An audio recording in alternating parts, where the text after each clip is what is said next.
Gold and diamonds తరుగు తక్కువ బంగారం ఎక్కువ విజయవాడ బెంగళూరు మరియు వైజాగ్ బ్రాంచ్లలో. ప్రస్తుతం నాతో పాటు ఉన్నారు Omega founder and chairman surgical oncologist Mohan Vamshi garu. 33+ years ఈ ఫీల్డ్ లో ఎక్స్పీరియన్స్ మీకు యాజ్ ఎ సర్జికల్ ఆంకాలజిస్ట్ గా డెఫినెట్ గా ఉంటుంది. తెలియని స్ట్రెస్ ఉంటుంది, ప్రెషర్ ఉంటుంది. మొన్న ఒకటి జరిగింది, ఒక లేడీ 81 year old లేడీ చక్కగా సర్జరీ అయిపోయింది, 5 days అయిపోయింది, రూమ్ షిఫ్ట్ చేసాం, రేపు ఎల్లుండి డిశ్చార్జ్ చేద్దాం అనుకుంటున్నాం. సడన్లీ వారికి వచ్చింది. క్యాన్సర్ ఒకరి నుంచి ఇంకొకరికి సంక్రమించే అవకాశం ఉందా సార్? లేదండి, అంటువ్యాధి కాదు. అంటువ్యాధి కాదు, వంశపారంపర్యం కాదు. డై చేసే బార్బర్స్ ఉంటారు, రోజుకు ఒక 20 మందికి డై చేస్తున్నాడు అనుకోండి, అతనికి వచ్చే అవకాశాలు ఎక్కువ. కానీ మీలాంటి డాక్టర్స్ ఎంతమంది మొత్తుకొని చెప్పినా కానీ లైఫ్ స్టైల్ చేంజ్ అయితే అవ్వట్లేదు సార్. ఇవన్నీ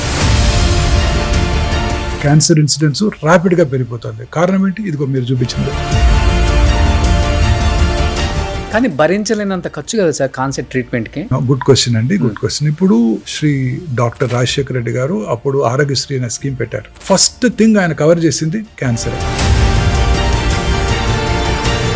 కార్డియాక్ ప్రాబ్లమ్స్, కిడ్నీ ప్రాబ్లమ్స్. ఈ మూడే అప్పుడు ఆయన చెప్పారు. ఈ 3 కనుక వచ్చినట్టయితే ఒక కుటుంబం సర్వనాశనం అయిపోతుంది. ఈ 3టిని కవర్ చేయాలని వారు చెప్పారు అప్పుడు. సో అది సక్సెసివ్ గవర్నమెంట్స్ కంటిన్యూ చేస్తున్నాయి. ఎంత ఉంటుంది సార్ ఒక పెట్ స్కాన్? మంచి డిజిటల్ పెట్స్ కానీ 18 crores అండి. 18 crores, అవునండి. ఏ జబ్బన రావడానికి కారణం ఇదే, మానసిక ఒత్తిడి. ఇప్పుడు కంపెనీస్ లో ఏదో ఒకటి ఎక్కువైపోయింది. మన మీద కన్నా పక్కనోడి మీద ఎక్కువ కాన్సన్ట్రేషన్ పెట్టి వాళ్ళ లైఫ్ ని ఎలా బదనం చేద్దాం, వాడిని ఎలా కంపెనీ నుంచి బయటికి పంపించేద్దాం, అనేక రకాల ఒత్తిళ్లకు లోనవుతుంది. పాలు తాగాలంటే భయంగా ఉంది. చాలా రోజులుగా ఒక ఫ్రెండ్ నాకు ఒక అమ్మాయి చెప్పింది, వాళ్ళు ఎలా తీస్తారో తెలుసా నీకు పాలు అని అడిగింది. తెలియదన్న. అంటే మెషిన్స్ పెట్టేస్తారు, ఆ మెషిన్స్ ఏం చేస్తాయి, పిండేస్తుంటాయి. వాటితో పాటు బ్లడ్ వస్తుంటుంది, పుళ్ళు పడతాయి, చీమ్ పడుతుంది. పొద్దున్నే మళ్ళీ ఫిక్స్ చేస్తాడు, పిండేస్తాడు. సార్ మనం సూర్యాస్తమయం లోపల భోజనం చేసేసి చక్కగా 8-9 పడుకొని పొద్దున్నే కనుక 5-6 కనుక లేచినట్టయితే మీకు ఏ జబ్బు రాదండి. Plant based protein is the best protein. White maida, white sugar, white salt, white light అన్ని కూడా dangerous. Hi, hello, welcome to Suman TV. నేను మీ రోషన్. సో ప్రస్తుతం నాతో పాటు ఉన్నారు Omega founder and chairman surgical oncologist Mohan Vamshi garu. Mohan Vamshi గారు నమస్తే. నమస్కారం అండి. ఎన్ని ఇయర్స్ అయిపోయినా కానీ మీరు మాత్రం అలానే ఉంటారు సార్. చాలా యంగ్ కనిపిస్తారు. పేషెంట్స్ నాకు తెలిసినంత వరకు మీతో పాటు ఎక్కువ ఇయర్స్ ట్రావెల్ చేస్తూ ఉంటారు కదా. క్యాన్సర్ అంటే ఏదో ఒక 3 months, 4 months, 1 year ట్రీట్మెంట్ తీసుకుంటే ఒంట్లో నుంచి వెళ్ళిపోయేది కాదు. ఎన్నో ఇయర్స్ మీతో ట్రావెల్ చేసిన వాళ్ళు కూడా బయట కూడా డిస్కస్ చేస్తున్నారు, ఆయన ఏంటి అలానే ఉన్నారు, ఎవరండి అని అడుగుతుంటే అదేనండి మోహన్ వంశీ గారు అని. ఏంటి ఫస్ట్ సీక్రెట్ ఏంటి అసలుకి? I don't have any mental tensions. చాలా కంఫర్టబుల్గా పనిచేస్తుంటాను. Okay. I love what I do. Okay. మనకి బర్న్అవుట్ అవుతామన్న ఇది లేదు. I love what I do. Morning rounds చేయటం, ఓపీ చూడటం, I love that. Okay. I love operating. I love even now I operate 4 to 5 hours a day. But I love what I do అనే వాళ్ళు కూడా చాలా మంది ఉన్నారు, కానీ వాళ్ళు కొంచెం ప్రెషర్, స్ట్రెస్ ఇవన్నీ తీసుకుంటారు. వై? బికాస్ ఇప్పుడు మీరు దాదాపు 40,000 సర్జరీస్ చేశారు. 33+ years ఈ ఫీల్డ్లో ఎక్స్పీరియన్స్ మీకు యాజ్ ఎ సర్జికల్ ఆంకాలజిస్ట్గా. డెఫినెట్గా ఉంటుంది. తెలియని స్ట్రెస్ ఉంటుంది, ప్రెషర్ ఉంటుంది, డిప్రెషన్ ఉంటుంది. సమ్ టైమ్స్ డిప్రెషన్ ఉంటుందండి. ఎంతో కష్టపడి ఆపరేట్ చేస్తాము, ఏదో కాంప్లికేషన్ వస్తుంది, హార్ట్ అటాక్ వస్తుంది. చాలా ఆబ్వియస్గా మనం ఒక 8 hours కష్టపడి ఆపరేట్ చేసినాక 5 days తర్వాత పేషెంట్ రికవర్ అయిపోతాడు అనుకునే సందర్భంలో మొన్న ఒకటి జరిగింది, ఒక lady 81 year old lady. Okay. చక్కగా సర్జరీ అయిపోయింది, 5 days అయిపోయింది, రూమ్ షిఫ్ట్ చేసాం, రేపు ఎల్లుండి డిశ్చార్జ్ చేద్దాం అనుకుంటున్నాం. ఓకే. సడన్లీ వారికి హార్ట్ అటాక్ వచ్చింది. అయ్యో. సడన్గా she went into cardiac failure, resuscitate చేయాల్సి వచ్చింది. She survived. ఆ 3 రోజులు కొంచెం మాకు కూడా టెన్షన్గా ఉంటుంది. ఓకే. పేషెంట్స్ కూడా ఉంటుంది. వాళ్ళు ఆబ్వియస్లీ వాళ్ళు చాలా టెన్షన్ ఫీల్ అవుతుంటారు. ఎందుకు వచ్చింది డాక్టర్ గారు అంటారు. వాళ్ళకి అర్థం అవుతుంది, మనం we did our best. 8 years we did our best. Surgery చేయాలి, తప్పదు. సర్జరీ చేయకపోతే లైఫ్కే రిస్క్. వాళ్ళు అర్థం చేసుకుంటారు. ముందే చెప్తాం ఇవన్నీ. అయినప్పటికీ సో జనరల్గా ఇలాంటి కొంచెం మానసిక ఆందోళన కలిగించినా మిగతావేమీ నన్ను డిస్టర్బ్ చేయవు. ఓకే. మీరు చెప్పినట్టుగా ఒక డాక్టర్గా మీరు ఒక మాట అన్నారు, 81 year old ఉమెన్కి ఆపరేషన్ అయిపోయిన తర్వాత చిన్న కార్డియాక్ అటాక్, చిన్నది కాదు నిజంగా చనిపోయి ఉంటే చాలా కష్టం కష్టం అనిపిస్తుంది. అనిపిస్తుంది. 33 సంవత్సరాల ఎక్స్పీరియన్స్ ఉండి 40,000 సర్జరీలు చేసి ఎన్నో వేల పేషెంట్లు చూసి అంటే సక్సెస్ ట్రాక్ అనేది ఎంత బాగా డిస్కస్ చేసుకుంటారో ఇది కూడా ఎక్కువ మీకు వస్తుంది మైండ్లోకి, పేషెంట్స్కి రాదు, అవునండి. మాకు రాదు. కానీ చాలా భర్జన పడతాం కదా సార్ మైండ్లో ఒక పేషెంట్ ఖచ్చితంగా. ప్రాణం కోల్పోయినప్పుడు. డెఫినెట్గా అండి, క్యాన్సర్ పేషెంట్స్ డెఫినెట్గా. ఒక ఇంట్రెస్టింగ్ అండ్ ఇంపార్టెంట్ విషయం ఏంటంటే అండి, మామూలుగా క్యాన్సర్ పేషెంట్స్కి for unknown reasons Hmm. Heart attack వచ్చే అవకాశాలు, Okay. బ్రెయిన్ స్ట్రోక్ వచ్చే అవకాశాలు, Hmm. కాళ్లలో రక్తం గడ్డగట్టే అవకాశాలు, తద్వారా పల్మనరీ ఎంబాలిజం అంటారు, వెరీ ఫేటల్ కండిషన్, ఓకే, ఇవి వచ్చే అవకాశాలు చాలా ఎక్కువ. ఎందుకు సార్? అది క్యాన్సర్ అనేది ఒక చిన్న ఇది కాదండి. ఇప్పుడు చేతి వేలి యొక్క చివరన ఒక చిన్న క్యాన్సర్ వచ్చినా ఇట్ సెక్రెట్స్ సెవరల్ ఫ్యాక్టర్స్, అంటే చాలా రకరకాల సబ్స్టెన్సెస్ని ఉత్పత్తి చేస్తుంది అది క్యాన్సర్. Hmm. ఉత్పత్తి చేసి మన బ్రెయిన్లో ఉన్న హైపోథెలమస్ దగ్గర కూడా యాక్ట్ చేసి ఆకలిని తగ్గించేస్తాయి, Hmm. అనేక రకరకాల ప్రాబ్లమ్స్ కలగజేస్తాయి. ఓకే. క్యాన్సర్ అంటే ఒక చిన్న ట్యూమర్ కాదు, చిన్న ట్యూమర్ ఏళ్ళు కట్ చేస్తాం క్యూర్ అయిపోయిందని కాదు అది. Hmm. అది రకరకాల సబ్స్టెన్స్ని సెక్రెట్ చేస్తుంది, బాడీ అంతా ప్రవహిస్తుంది, ఆ క్యాన్సర్ కణాలు బాడీ అంతా వెళ్ళిపోతాయి, రక్తనాళాల ద్వారా లింఫ్ నాళాల ద్వారా పాకుతూనే ఉంటాయి. ఓకే. క్యాన్సర్ అంటేనే పాకే గుణం. ఓకే. క్యాన్సరు అప్రతిహితంగా పెరగటంతో పాటు పాకుతూ ఉంటుంది. క్యాన్సర్కి న్యూట్రిషన్ ఎక్కడి నుంచి వస్తుందో తెలుసా మీకు? Hmm. మన బాడీలోంచి తీసుకుంటుంది, పేషెంట్ యొక్క బాడీలోంచి న్యూట్రిషన్ తీసుకుంటుంది. ఓకే. పేషెంట్ బాడీలోని న్యూట్రిషన్ తనకి రావాలంటే ఏం కావాలి? రక్తనాళాలు కావాలి, రక్త ప్రసారం కావాలి. సో అదేం చేస్తుంది? రక్తనాళాలని ప్రొడ్యూస్ చేసే పదార్థాలని స్టిమ్యులేట్ చేస్తుంది. ఓకే. సో కొత్త రక్తనాళాలు ప్రారంభమవుతాయి క్యాన్సర్లో. Hmm. Hmm. తద్వారా ఎక్కువ రక్తము పేషెంట్లోంచి క్యాన్సర్కి వెళ్తుంది. ఓకే. తద్వారా అందులో ఉన్న న్యూట్రియంట్స్ అంతా క్యాన్సర్ సంగ్రహించేస్తుంది అనమాట, ఓకే. ఓకే. దానికి కావాల్సిన ఫుడ్. తను తీసేసుకుంటుంది. ఓకే. అదే రక్తనాళాల ద్వారా తిరిగి శరీరంలో ఇతర భాగాలకు పాకిపోతుంది. చూడండి. So that's very smart tumour. Cancer is much smarter than scientist. Okay. మనం ఎన్నో రకరకాల మెడిసిన్స్ కనుక్కుంటున్నాం, వాటిని ఎలా ఓవర్కమ్ చేయాలని ఆ క్యాన్సర్ కణాలు ఆలోచిస్తూ ఉంటాయి. అవును. They very smart. సో కానీ ఇప్పుడు సైన్స్ అంతా కూడా, రీసెర్చ్ అంతా కూడా దీని మీద జరుగుతుందండి. ఆ రక్తనాళాల ప్రొడక్షన్ని ఆపేస్తే వాస్కులర్ ఎండోథీలియల్ గ్రోత్ ఫ్యాక్టర్ అంటారు. అవును. ఆ వాస్కులర్ రక్తనాళాన్ని పెంచే పదార్థాన్ని, దాన్ని బ్లాక్ చేస్తే క్యాన్సర్కి రక్త ప్రసారం ఆగిపోతుంది, తద్వారా తనకి న్యూట్రిషన్ తగ్గిపోతుంది, పాకే గుణం తగ్గిపోతుంది. దీని మీద చాలా రీసెర్చ్ జరుగుతుంది. పాసిబుల్ అవుతుందా సార్? అవుతుంది. ఇప్పుడు Okay, ఆల్రెడీ వచ్చేసింది ఒక మెడిసిన్, ఎంతో అందుబాటులో ఉంది, చాలా కాలంగా అందుబాటులో ఉంది. ఓకే. అన్ని రకాల అడ్వాన్స్డ్ క్యాన్సర్లో ఇప్పుడు అది వాడటం జరుగుతుంది. ఇప్పుడు అది వచ్చేస్తే ప్రపంచం అంతా క్యాన్సర్ రావటమే అంటే మానేస్తుంది. ఇంకా చెప్పాను కదా, cancer is much smarter than scientist. అది ఇంకొంచెం ఎక్స్ట్రా డెవలప్ చేస్తూనే ఉంటుంది. ఓకే. సో అంటే రీసెర్చ్ ఈజ్ అండర్వే అండి. క్యాన్సర్ రకరకాలుగా క్యాన్సర్ని కంటైన్ చేయడానికి సైంటిస్టులు వర్క్ చేస్తున్నారు. ఓకే. ఒకటి, మన బాడీలో మనందరికీ తెలుసు అబౌట్ 22,000 ప్రోటాన్ కోడింగ్ జీన్స్ ఉంటాయని. మన జెనోమిక్ మ్యాపింగ్ జరిగిపోయింది. ఆ జెనోమిక్ మ్యాపింగ్లో అబౌట్ ఆ 22,000 ప్రోటాన్ కోడింగ్ జీన్స్లో సైంటిస్టులు ఒక 500 to 600 ఆంకోజీన్స్, అంటే క్యాన్సర్ కారక జన్యువులను ఐడెంటిఫై చేశారు. ఈ జన్యువుల్లో వచ్చే మ్యుటేషన్ వల్లనే ఈ క్యాన్సర్ ప్రతి వాళ్ళలో వస్తుంది అని కూడా ఖచ్చితంగా నమ్మకం ఏర్పడింది. ఓకే. సో ఆ జన్యువుని టార్గెట్ చేసే డ్రగ్ కనుక వస్తే ఆ క్యాన్సర్ని మనం క్యూర్ చేయగలుగుతాం. బట్ క్యాన్సర్ ఒకరి నుంచి ఇంకొకరికి సంక్రమించే అవకాశం ఉందా సార్? లేదండి, అంటువ్యాధి కాదు. అంటువ్యాధి కాదు. వంశపారంపర్యం కాదు. ఓకే. కొన్ని రకాల క్యాన్సర్స్ ఆ జన్యుపరమైన మ్యుటేషన్ ఆ ఫ్యామిలీలో కనుక రన్ అయితే కొన్ని తక్కువ రకాలు, ఉదాహరణకి బ్రెస్ట్ క్యాన్సరు, ఓవేరియన్ క్యాన్సరు, దానికి BRCA1 BRCA2 జీన్ అంటారు. అలాగే మెడులరీ కార్సినోమా థైరాయిడ్, రెడ్ జీను, కొన్ని రకాల కోలన్ క్యాన్సర్స్, ఇవి వంశపారంపర్యంగా రావచ్చు, చాలా తక్కువ. బట్ ఆ జన్యుపరమైన మ్యుటేషన్ ఐడెంటిఫై చేసి తగు చర్యలు కూడా తీసుకోవచ్చు మనం. ఇప్పుడు ఓకే. ఆ జన్యుపరమైన మ్యుటేషన్ ఐడెంటిఫై చేసి టార్గెట్ చేస్తే మనం ఆ క్యాన్సర్ని క్యూర్ చేయడానికి అవకాశం ఉంటుంది. సో వర్క్ ఇదే జరుగుతోంది. ఇలా ఒక రకంగా సైంటిస్టులు ప్రయత్నిస్తున్నారు. ఇంకొక రకంగా ఈ టార్గెటెడ్ థెరపీ, ఈ క్యాన్సర్కు రక్త ప్రసారం చేసే రక్తనాళాల ప్రొడక్షన్ని నిలిపివేయటం. ఇంకా మూడోది ఇమ్యూనోథెరపీ. వెరీ ఇంట్రెస్టింగ్ థింగ్ ఏంటంటే, మన బాడీలో మీరు కరోనా టైంలో వినే ఉంటారు, నాకు యాంటీబాడీస్ ఉన్నాయి, మీకు యాంటీబాడీస్ ఎన్ని ఉన్నాయి, నీకు తక్కువ ఉన్నాయా, వ్యాక్సిన్ తీసుకున్నావా అని అడుగుతూ అనుకునేవాళ్ళం మనందరం కూడా. సో అలా యాంటీబాడీస్తో పాటు మన బాడీలో సెల్యులర్ ఇమ్యూనిటీ కూడా ఉంది. అంటే సెల్ మీడియేటెడ్ ఇమ్యూనిటీ, వాటినే T cells అంటారు, వాటినే కిల్లర్ సెల్స్ అని కూడా అంటారు. అవి ఏం చేస్తాయంటే మన బాడీలోకి వచ్చే బ్యాక్టీరియా, వైరస్, క్యాన్సర్ కణము, అన్నిటిని ట్రాన్స్ప్లాంటెడ్ ఆర్గన్, ఫర్ ఎగ్జాంపుల్ ఎవరైనా ట్రాన్స్ప్లాంట్ చేసుకున్నారు కిడ్నీ ట్రాన్స్ప్లాంట్, ఆ సెల్యులర్ ఇమ్యూనిటీ, ఆ సెల్ మీడియేటెడ్ ఇమ్యూనిటీ ఏం చేస్తుంది, వెళ్ళి ఆ ట్రాన్స్ప్లాంట్ అయిన ఆర్గన్ని డిస్ట్రాయ్ చేసేస్తుంది.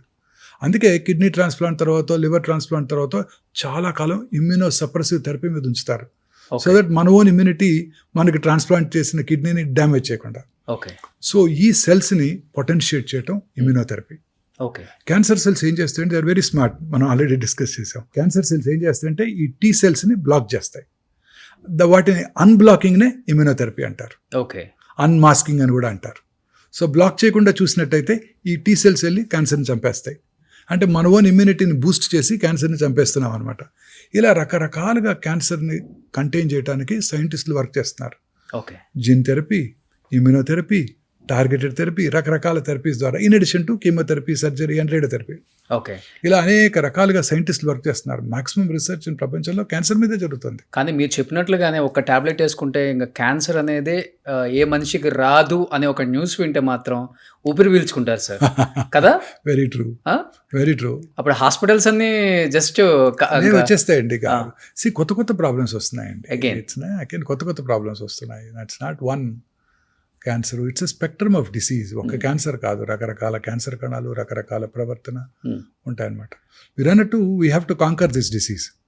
మానవాళికి అత్యంత ముప్పు కలిగిస్తున్న ఈ డిసీజ్. ఇప్పుడు ఉదాహరణకి భారతదేశం యొక్క పాపులేషన్ 1.54 బిలియన్స్ కదండి. చైనా పాపులేషన్ ఎంత అండి, ఒక 400,000 తక్కువ, 1.51 49 బిలియన్. చైనాలో సంవత్సరానికి చూసే కొత్త క్యాన్సర్ కేసులు ఏమో తెలుసా మీకు? 4.5 lakhs నుంచి 5 lakhs వరకు ఉంది. ఏంటి సార్? Oh my God. చైనాలో. What about India? ఇండియాలో మన Indian Council for Medical Research, ICMR New Delhi వారి ఎస్టిమేట్ ప్రకారం ఓన్లీ 1.5 మిలియన్. అది ఎలా సాధ్యపడుతుంది? సాధ్యపడదు. మన దేశంలో క్యాన్సర్ ఈజ్ అండర్ రిపోర్టెడ్. అన్ని క్యాన్సర్ కేసుల సంఖ్య మన ప్రభుత్వానికి తెలియజేయబట్టలేదు. మొన్న మధ్యనే తెలంగాణ ప్రభుత్వం వారు క్యాన్సర్ని అందరూ కూడాను ఐడెంటిఫై చేసిన వెంటనే మీరు ఇన్ఫార్మ్ చేయాలి గవర్నమెంట్, కానీ ఒక లెజిస్లేషన్ తీసుకొచ్చారు. చేస్తున్నారు ఇప్పుడు? చేస్తున్నారు. అవేర్నెస్ వచ్చిందా పీపుల్లో? By law we have to do it. Okay. Cancer మీరు ఐడెంటిఫై చేయగానే క్యాన్సర్ రిపోర్ట్ చేయాలి, గవర్నమెంట్కి ఇన్ఫార్మ్ చేయాలి ఈ కొత్త క్యాన్సర్ కేసు డయాగ్నోస్ అయింది, so that they will have statistics. ఇది చాలా ముందు చూపుతో ఉన్న చర్య. ఎందుకంటే ముందు స్టాటిస్టిక్స్ ఉంటే గవర్నమెంట్ తగు చర్యలు తీసుకోగలదు. ఎస్, బ్రెస్ట్ క్యాన్సర్లు ఎక్కువగా ఉన్నాయి, దీన్ని కంటైన్ చేయడానికి ప్రజల్లో మనం ఏం చేయాలి? ఈ పాపులేషన్ నిజామాబాద్ జిల్లాలో ఈ క్యాన్సర్ కేసులు ఎక్కువగా ఉన్నాయి, కారణం ఏమిటి? అలా అనలైజ్ చేసి తగు జాగ్రత్తలు తీసుకోవడానికి అవకాశం ఏర్పడుతుంది. Cancer is a notifiable disease now. ఇది చాలా ఇంపార్టెంట్. సో ఇందాకటి మన ఉదాహరణకు వెళ్దాం. 1.54 బిలియన్ ఉన్నా కూడా 1.5 మిలియన్ క్యాన్సర్సే అంటున్నారు. అన్అఫిషియల్ కదా, గవర్నమెంట్ ఎస్టిమేట్ ప్రకారం. బట్ సైంటిస్టులు, డాక్టర్లు బిలీవ్ చేసేది ఏంటంటే దీనికి 3 రెట్లు ఎక్కువ ఉంటుంది ఇండియాలో అని. అంటే చైనా కన్నా ఎక్కువ ఉంది మన దగ్గర.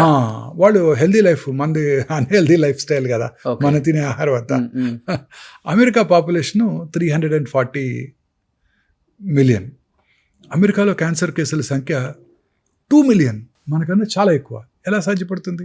మన ఇండియన్ మిడిల్ క్లాసే 350 మిలియన్. మన ఇండియన్ మిడిల్ క్లాస్ అమెరికా వాళ్ళలాగా థింక్ చేస్తారు, అమెరికా వాళ్ళలాగా ఫ్యాటీ ఫుడ్ తింటారు, అమెరికా వాళ్ళలాగా ఆలోచిస్తుంటారు, అమెరికా వాళ్ళలాగా అన్ని బ్యాడ్ హ్యాబిట్స్ ఉన్నాయి, ఆల్కహాల్, స్మోకింగ్, టొబాకో అన్నీ ఉన్నాయి. మరి మనలో ఎందుకు ఇది తక్కువ ఉంటుంది? Unlikely. So cancer is under reported in our country. ఈ గవర్నమెంట్, మన గవర్నమెంటే ఫస్ట్ ఇంట్రడ్యూస్ చేసింది, తెలంగాణ గవర్నమెంట్. అన్ని గవర్నమెంట్స్ కూడా ఇట్లా నోటిఫైబుల్ డిసీజ్గా మనం కనుక చేసినట్టయితే నెంబర్ ఆఫ్ క్యాన్సర్ పేషెంట్స్ సంఖ్య తెలుస్తుంది కరెక్ట్గా. ఎక్కడెక్కడ లాక్యునా ఉన్నాయి, ఎక్కడెక్కడ ఐడెంటిఫై చేయడానికి ఏం చేయాలి అనేది గవర్నమెంట్కి ఒక ఐడియా వస్తుంది. గవర్నమెంట్ తీసుకునే ప్రతి చర్య కూడా దీని మీదే, డేటా మీదే ఆధారపడి ఉంటుంది. కానీ మీలాంటి డాక్టర్స్ ఎంతమంది మొత్తుకొని చెప్పినా కానీ లైఫ్ స్టైల్ చేంజ్ అయితే అవ్వట్లేదు సార్. ఇవన్నీ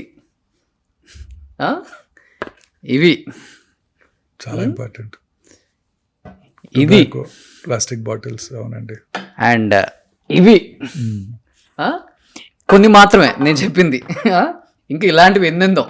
కానీ లైఫ్ స్టైల్లో చేంజ్ రానంత వరకు ఇలాంటి మీరు చెప్పినట్టు 2 మిలియన్ 3, 4, 5 అంటే ఇంకా మీరు ఇండియాలో జనాభా పెరుగుకుంటూ వెళ్ళిపోతుంది, అట్ ది సేమ్ టైం రోగాలు కూడా పెరుగుకుంటూ వెళ్ళిపోతున్నాయి.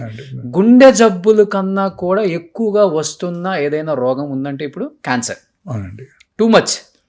గుండె జబ్బుల్ని మనం కాంకర్ చేసామండి. స్టెంట్లు వేసేస్తున్నారు మన కార్డియాలజిస్టులు. ఎక్కువ బ్లాక్స్ ఉన్నట్టయితే మన కార్డియాక్ సర్జన్స్ చక్కగా కర్నరీ బైపాస్ చేసేస్తున్నారు, అందరూ అవును. సర్వైవ్ అయిపోతున్నారు. అవును అవును ఇప్పుడు గుండె జబ్బు మీద ఎవరికి వరి లేదు, ఉమ్, గుండె జబ్బు మీద ఎవరికి ఒక వరి లేదు. క్యాన్సర్తోనే మెయిన్ వరి అండి. నిన్న ఒక పేషెంట్ నాకు బాగా దగ్గర బంధువు కూడా, ఓకే వారి హస్బెండ్కి క్యాన్సర్ వచ్చింది, లంగ్ క్యాన్సరు. ఒక 9 నెలలు వైద్యం చేయించుకున్నారు, 10వ నెలలో కాలం చేశారు. అప్పుడు ఆవిడ ఒకటే వ్యాఖ్యానించింది, ఇవన్నీ ఎందుకు వచ్చింది, ఒక గుండెపోటు వచ్చి పోయినా బాగుండేదే అని. అయ్యా 10 నెలలు కష్టపడ్డాము, 10 నెలలు హాస్పిటల్ చుట్టూ తిరిగాము, 10 నెలలు పొడిగించుకున్నామన్న ఆనందం కూడా లేదు. 10 నెలలు కూడా ఏదో ఒక థెరపీ ఇస్తున్నారు, ఆ థెరపీ వల్ల కాంప్లికేషన్స్. ఇది ఒక ఎంటైర్ ఫ్యామిలీకి ఒక మానసిక క్షోభ. ఉమ్, పని చేసేవాళ్ళు అయితే వాళ్ళ ఉద్యోగం పోతుంది, వాళ్ళ వర్క్ ఉండదు. దాంతోపాటు ఫ్యామిలీ మెంబర్స్ అందరూ కూడా మిగతా వర్క్స్ అన్ని మానుకొని ఈ పేషెంట్కి అటెండ్ అవ్వాల్సి ఉంటుంది. కానీ క్యాన్సర్ అంటే మరణ శిక్షలా ఫీల్ అవటమేనా సార్? ఇంకేమైనా బెటర్ ట్రీట్మెంట్స్ ఉన్నాయా? రకరకాల క్యాన్సర్స్కి ఇప్పుడు కొత్త చికిత్సా విధానాలు అందుబాటులోకి వచ్చాయండి. ఆ. ముఖ్యంగా అర్లీగా మనం క్యాన్సర్ని డయాగ్నోస్ చేసినట్టయితే ఖచ్చితంగా క్యూర్ చేయవచ్చు. మీరే చూశారు కదా, చాలామంది ప్రముఖులు అర్లీగా డయాగ్నోస్ చేసుకొని క్యూర్ అయ్యారు. కొంతమంది లేట్ స్టేజ్లో కనుక్కొని కూడా చాలామంది ఇంకా కూడా చక్కగా సర్వైవ్ అవుతున్నారు. అవును. సో కొంతమంది స్టార్లు కూడా ఈ మధ్య బయటకు వచ్చినప్పుడు వాళ్ళు ఓపెన్ అయ్యి చెప్తున్నారు, మేము కూడా స్క్రీనింగ్ అప్పుడు ఫస్ట్ స్టేజ్లో ఉన్నప్పుడు అని తెలుసుకుందాం, ట్రీట్మెంట్ తీసుకుందాము. చాలా వెరీ ఇంట్రెస్టింగ్ ఇదండి అది. చిన్న చిన్న పిల్లలు వాళ్ళంతా. అవును. ఎంత ఉంటుందండి వయసు అమ్మాయికి, సొనాలి బింద్రేకి? When she was diagnose hardly 35. చిన్న యంగ్ లేడీ, జస్ట్ అప్పుడే మ్యారేజ్ అయ్యి ఒక చైల్డ్ కలిగి, కానీ ఎంత ధైర్యంగా అమ్మాయి క్యాన్సర్ని ఫేస్ చేసిందండి. అవును. 2 చేతులు అయితే నమస్కారం పెట్టాలనిపిస్తుంది. మీరే సర్జరీ చేశారా సార్? లేదు. ఆమె ఇప్పటికీ కూడా క్యాన్సర్ని క్యూర్ అయ్యి చక్కగా టీవీ ముందు కూర్చొని మనందరినీ ఎంటర్టైన్ చేస్తున్నారు. ఎంత ధైర్యం ఉండాలండి. ఆమె కాదు, మనీషా కొయిరాలా, చాలామంది మన సామాన్య ప్రజల క్యాన్సర్ వచ్చింది, నాకు జుట్టు ఊడిపోద్దా, మా పక్కింటాలో తెలుస్తుంది, మా ఎదురింటాలో తెలుస్తుంది, మా అబ్బాయికి తెలుస్తుంది, మా అబ్బాయి అమెరికాలో ఉన్నాడు, వాడు బాధపడతాడు, ఇట్లా రకరకాలుగా ఫీల్ అవుతుంటారు. బట్ ఎంత పర్సెంటేజ్ ఆఫ్ రేషియో ఉంది సార్? అంటే మీరు అన్నారు కదా, ఒక సోనాలి బింద్రే గారిని, ఒక మనీషా కొయిరాలా గారిని ఎగ్జాంపుల్గా తీసుకున్నారు. డెఫినెట్గా అంటే వాళ్ళు ఎన్ని కోట్లైనా కానీ మేము భరిస్తాం, ప్రాబ్లం ఏం లేదు. అవసరమైతే ఇప్పుడు ఏమైందంటే సార్, ఇంతకు ముందు క్యాన్సర్ వచ్చింది అంటే బెటర్ ట్రీట్మెంట్ కోసం విదేశాలకు వెళ్ళిపోయేవాళ్ళు. ఇప్పుడు అలాంటి విదేశాల్లో దొరికే ట్రీట్మెంట్ మన ఇండియాలో, మన హైదరాబాద్లో కూడా ఉంది కదా. అవునండి, హైదరాబాద్లో అందుబాటులో ఉంది, మన కరీంనగర్లో అందుబాటులో ఉంది, గుడివాడలో కూడా అందుబాటులో ఉంది. ఇప్పుడు అన్ని రకాల మందులు భారతదేశంలో మనకి అన్ని చక్కగా అన్ని అందుబాటులో ఉన్నాయి. ఓకే. అన్ని కొన్ని రకాల మెడిసిన్స్, ఉదాహరణకి పేటెంటెడ్ మాలిక్యూల్స్, అంటే ఈ మధ్య కనుగొనబడినవి. మన గవర్నమెంట్, ఇండియన్ యూనియన్, మనం we are signatory to the GATT treaty. అంటే ఏంటంటే international intellectual property rights. So ఒక మెడిసిన్ కొత్తగా కనుగొనబడింది అనుకోండి, అది మన దేశంలో తయారు చేయలేము 10 ఏళ్ల పాటో 15 ఏళ్ల పాటో, వాళ్ళ పేటెంట్ లాస్ ఉన్నంత వరకు. సో అప్పటి వరకు ఆ మెడిసిన్ కొంచెం ఎక్స్పెన్సివ్గా ఉంటుంది. ఎందుకంటే వాళ్ళు ఇన్నోవేటర్ మాలిక్యూల్ వాళ్ళు యూకే నుంచో, యూఎస్ నుంచో, స్విట్జర్లాండ్ నుంచో ఇంపోర్ట్ చేసుకొని మన దేశంలో అమ్ముతుంటారు. సో వాళ్ళ ప్రైస్ని వాళ్ళు పెట్టుకోగలరు, ఎందుకంటే they spend a lot of money, huge money, billions of dollars and research చేసి, క్లినికల్ ట్రయల్స్ చేసి ఆ మందు మన దగ్గరికి తీసుకొచ్చి అది యూస్ఫుల్గా ఉండేటట్టు చేయడానికి కొన్ని వందల కోట్ల రూపాయలు ఖర్చు పెట్టారు. సో అందుకని పేటెంట్ లాస్ అని ఉన్నాయి. ఆ పేటెంట్ లాస్ ఎక్స్పైర్ అయ్యే వరకు ఆ మెడిసిన్ మనం తయారు చేయకూడదు. అప్పటి వరకు ఆ మెడిసిన్ కొంచెం ఎక్స్పెన్సివ్గా ఉంటుంది ఇండియాలో. కానీ భరించలేనంత ఖర్చు కదా సార్ కాన్సెప్ట్ ట్రీట్మెంట్కి. మరి మిడిల్ క్లాస్ వాళ్ళు, అబవ్ మిడిల్ క్లాస్ వాళ్ళు కూడా తట్టుకోలేని రేంజ్కి వెళ్ళిపోయింది కదా. అలాంటి మాలిక్యూల్సే ఎక్స్పెన్సివ్, మిగతావన్నీ తక్కువ ఖర్చులో జరుగుతున్నాయి. తక్కువ ఖర్చు అంటే మిగతా వాళ్ళు కూడా 2-3 ఎకరాలు అమ్ముకుంటే కానీ క్యాన్సర్ని జయించే వాళ్ళు ఎంతమంది ఉన్నారు? గుడ్ క్వశ్చన్ అండి, గుడ్ క్వశ్చన్. ఇప్పుడు భారతదేశంలో ముఖ్యంగా way back in 2004 Shri doctor Rajasekhara Reddy garu అప్పుడు ఆరోగ్యశ్రీ అనే స్కీమ్ పెట్టారు. ఫస్ట్ థింగ్ ఆయన కవర్ చేసింది క్యాన్సరే. Okay. Cancer, cardiac problems, kidney problems, ఈ 3 అప్పుడు ఆయన అప్పుడు చెప్పారు. ఈ 3 కనుక వచ్చినట్టయితే ఒక కుటుంబం సర్వనాశనం అయిపోతుంది, ఈ 3టిని కవర్ చేయాలని వారు చెప్పారు అప్పుడు. సో అది సక్సెసివ్ గవర్నమెంట్స్ కంటిన్యూ చేస్తున్నాయి. ఇప్పుడు మనకి ఇక్కడ తెలంగాణలోను, ఆంధ్రాలో కూడా ఆరోగ్యశ్రీ, అలాగే central government scheme Ayushman Bharat, ఇది కూడా మన ఆరోగ్యశ్రీ నుంచే అది డిరైవ్ అయింది. ఫస్ట్ ఆయనే ఆ బ్రెయిన్ వేవ్ వచ్చింది ఆయనకే, రాజశేఖర రెడ్డి గారికి. ఇలా చేయవచ్చు అనే ఒక బ్రెయిన్ వేవ్ వచ్చింది ఆయనకే. అద్భుతమైన డాక్టర్ ఆయన. సో రోజు ఆయన చూస్తూ ఉన్నారంట. అప్పుడు ఒక సీనియర్ ఐఏఎస్ ఆఫీసర్ చెప్పారు నాకు, ఆయన ఆ ఆఫీసర్ గారిని రోజు రమ్మన్నారంట ఆయనతో పాటు. దేనికి? ఆయన పొద్దున్న 6 గంటలకల్లా చక్కగా స్నానం చేసి పంచె కట్టుకొని రెడీ అయిపోయి ప్రజల దగ్గర నుంచి విజ్ఞప్తులు స్వీకరిస్తారంట. ఆయన 100 మంది వచ్చి విజ్ఞప్తులు ఇస్తారంట. ఒక ఐఏఎస్ ఆఫీసర్ గారిని కూడా రమ్మన్నారంట, ఆయన కూడా వచ్చారంట. 6 రోజులు ఆయనతో పాటు వచ్చి విజ్ఞప్తులు స్వీకరించేదాకా ఆయనతో ఉండి ఆయన ఆ ఇంట్లోకి వెళ్ళిపోయేవారు, ఈయన ఆఫీస్కి వెళ్ళిపోయేవారు. 6వ రోజు ఆయన అడిగారంట, ఎందుకు నన్ను పిలుస్తున్నారు మీరని. ఆయన అప్పుడు మీరేం అబ్జర్వ్ చేశారు ఈ విజ్ఞప్తుల దగ్గర అంటే 99 మంది ఎవరు కూడా మా ఊరికి రోడ్డు వేయించమనో, నాకు ఎలక్ట్రిసిటీ ఇప్పించమనో, మా అబ్బాయికి జాబ్ ఇప్పించమనో అడగట్లేదు. అందులో 99 మంది 100కి ఒకటే అడుగుతున్నారు, ఇదిగో మా తండ్రి గారికి కరోనరీ ఆర్టరీ డిసీజ్ వచ్చింది, సహాయం చేయండి. ఇదిగో మా అక్కగారికి క్యాన్సర్ వచ్చింది, సహాయం చేయండి. కిడ్నీ ఫెయిల్యూర్ అయింది, సహాయం చేయండి. ఇవే కారణాలు, ఈ 3. ఓకే. ఈ 3టిని మనం అడ్రస్ చేసామంటే మన చరిత్రలో నిలిచిపోతామని చెప్పాడంట ఆయన. Okay. He could address that. అది స్కీమ్. ఆ రోజుల్లో మన state government budget, combined state government budget 40,000 కోట్లు ఉన్నప్పుడు ఆయన 3,000 కోట్లు దీన్ని కేటాయించారు. అవును. కేటాయించి అందరికీ కూడా ఈ స్కీమ్ అందుబాటులోకి వచ్చారు. ఇదే స్ఫూర్తిగా తీసుకొని భారతదేశంలో అన్ని రాష్ట్రాలు, ఇప్పుడు యూనియన్ గవర్నమెంట్ కూడా ఓకే, ఆయుష్మాన్ భారత్ని పెట్టారు. బట్ మీలాంటి ప్రముఖులను పిలిచి మాట్లాడటం జరిగిందా సార్? ఆయన అలాంటి స్కీమ్ లో అందరితో మాట్లాడారు. ఆయన అందరితో Okay. మాట్లాడారు. ఓకే. అందరితో మాట్లాడారు. అంటే ఆయన మాట్లాడలేరు, ఆయన పెద్ద ఆయన. ఆ గవర్నమెంట్ డిపార్ట్మెంట్ హెల్త్ సెక్రటరీ గారు అందరినీ పిలిచి మాట్లాడారు. అన్ని హాస్పిటల్ ఆయన పర్సనల్గా వెళ్ళి కలిసి మాట్లాడారు. ఓకే.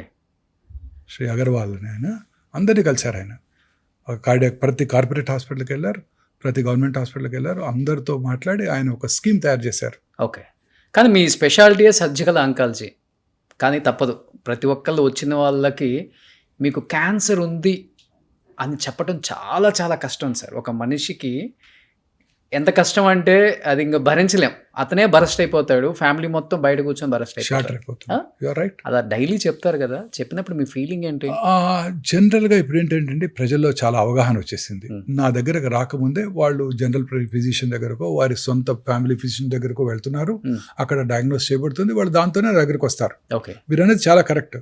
నా దగ్గర ఓపిక రాగానే వాళ్ళు ఎవరు రిసెప్టివ్గా ఉండరు, అందరూ ఇట్లా కోపంగా చూస్తుంటారు. బాధతో, నేనేం చెప్తాను అన్న ఆతృతతో, ఆవేదంతో. I can understand them. నా స్టాఫ్కి అంతా అదే చెప్తాను. మనం ట్రీట్ చేసే patients are separately entirely different group. Okay. ఒక అమ్మాయి డెలివరీకి వచ్చింది అనుకోండి, సెలబ్రేషన్ అది వాళ్ళకి. చక్కగా మాట్లాడుతుంటారు, స్టాఫ్తో స్వీట్స్ పంచిపెట్టుకుంటుంటారు. ఇది అలా కాదు. ప్రతి వాళ్ళు ఎంతో డిప్రెషన్తో లోనవుతుంటారు. 2 రకాలుగా. ఒకటి, ఫస్ట్ సొంత వాడిని కోల్పోతున్నారు, కోల్పోతామేమోనన్న భయం. రెండోది, ఆర్థికంగా మీరు అన్నట్టు డ్రైన్ అవుట్ అయిపోతారు పూర్తిగా. సో డ్రైన్ అవుట్ అవుతారు. Cancer treatment is prohibitively expensive.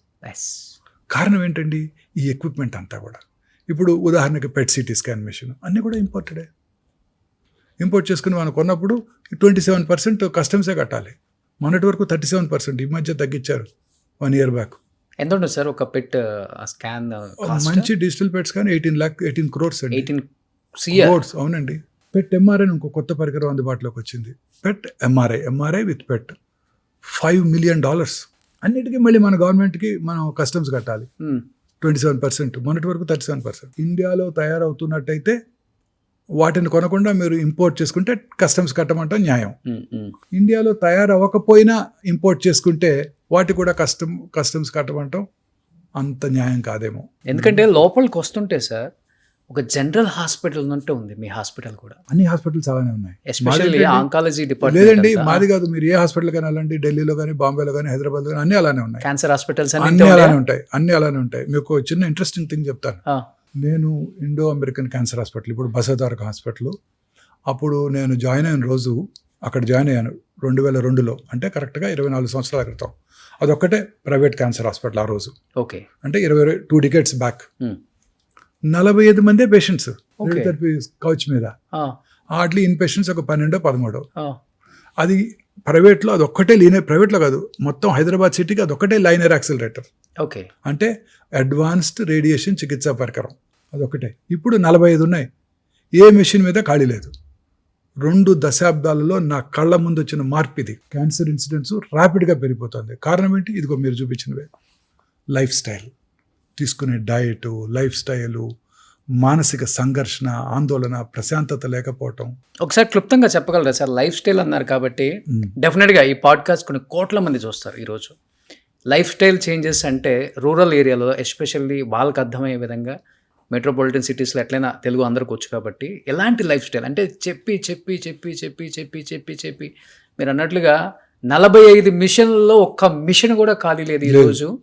Morning start అయితే మిడ్ నైట్ వరకు, అసలు మిడ్ నైట్ కాదు, ఏ హాస్పిటల్లోనూ ఖాళీ లేదు. అట్లా అయిపోయింది. గవర్నమెంట్ హాస్పిటల్లో ఖాళీ లేదు, ప్రైవేట్ హాస్పిటల్లో ఖాళీ లేదు, ఎక్కడా లేదు, దేశంలో ఎక్కడా లేదు. How we will change our lifestyle? In spite of 70% of Indian districts do not have cancer hospitals.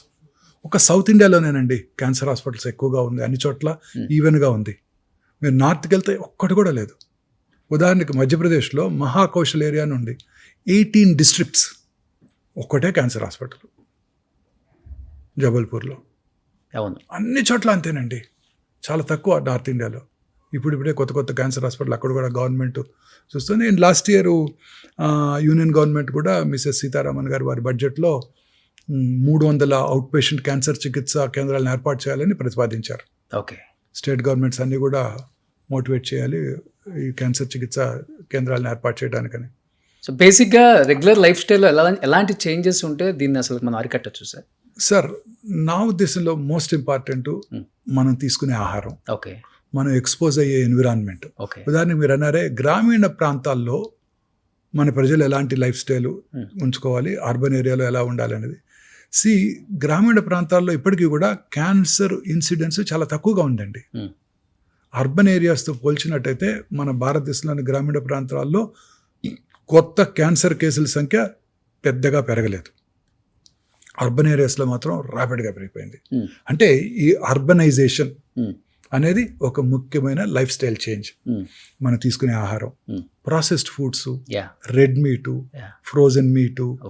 మీరు చూస్తున్నారు కదా రోజు FSSAI ఏదో అంటారు, వాళ్ళు సర్వే చేస్తే అన్ని చోట్ల కూడా కల్తీ కలిగినవే ఉంటున్నాయి.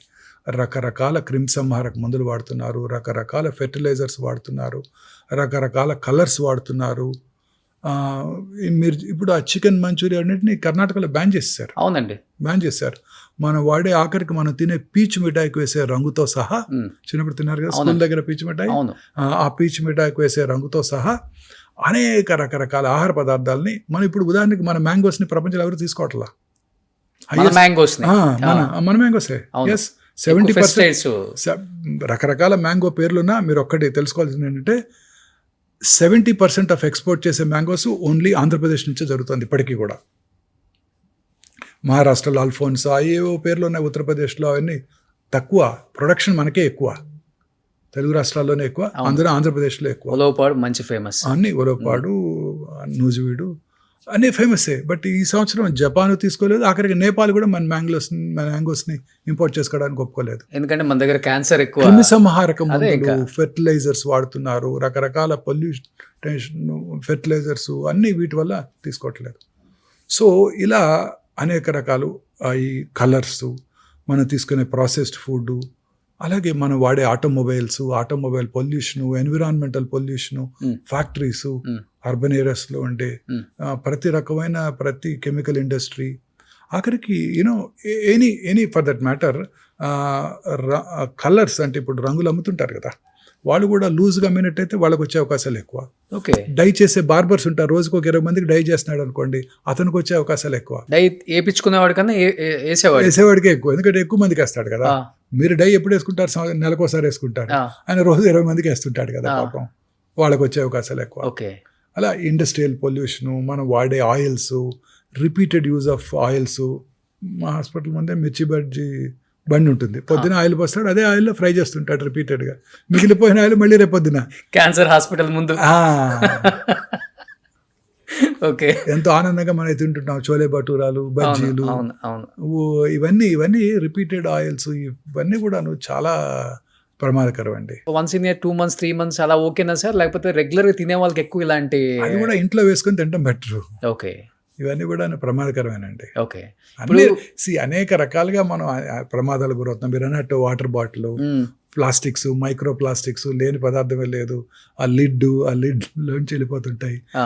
అన్ని రకాలుగాను మనం ఈ క్యాన్సర్ కారక పదార్థాలు, కార్సినోజన్స్కి ఎక్స్పోజ్ అవుతున్నాం అర్బన్ ఏరియాస్లో. దానికి తోడు ఈ మానసిక ఆందోళన, దానివల్ల కూడా క్యాన్సర్ 100%.